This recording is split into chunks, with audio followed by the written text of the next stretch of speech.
मित्रांनो, ट्रेडिंगमध्ये जर तुम्ही हा फेज पार केला तर तुमची संपूर्ण लाईफ चेंज होऊ शकते. ट्रेडिंगमध्ये एक असा काळ येतो जेव्हा तुमचे 1-2 लॉस होतील, तेव्हा तुम्ही ते मॅनेज करून घेता, त्यानंतर प्रॉफिटही येईल.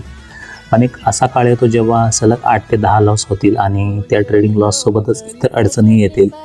जसे की तुमचा ट्रेडिंगवरचा विश्वास उडून जातो किंवा फॅमिली सपोर्ट करत नाही. तसेच समाजातील लोक तुम्हाला लॉस झाला म्हणून नावं ठेवतील, चिडवतील.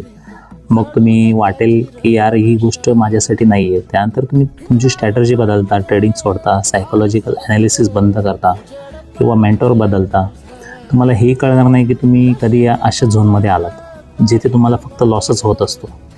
तुम्हाला फक्त हा फेज पार करायचा आहे. ज्या दिवशी तुम्ही हा फेज पार कराल आणि आत्मविश्वास ठेवून तुम्ही तुमच्या स्ट्रॅटर्जीवर, कष्टावर, स्ट्रक्चरवर काम कराल तर तुम्हाला नक्कीच सक्सेस मिळेल. हे सोपं नसतं, पण मेहनतीनंतर तुम्हाला नक्कीच यश मिळेल.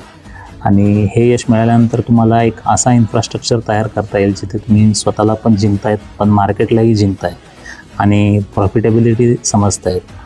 हा व्हिडिओ अशा लोकांसाठी आहे ज्यांना खरोखरच पुढची 15-20 वर्ष ट्रेड करायचं आहे आणि मार्केटमध्ये टिकून राहायचं आहे.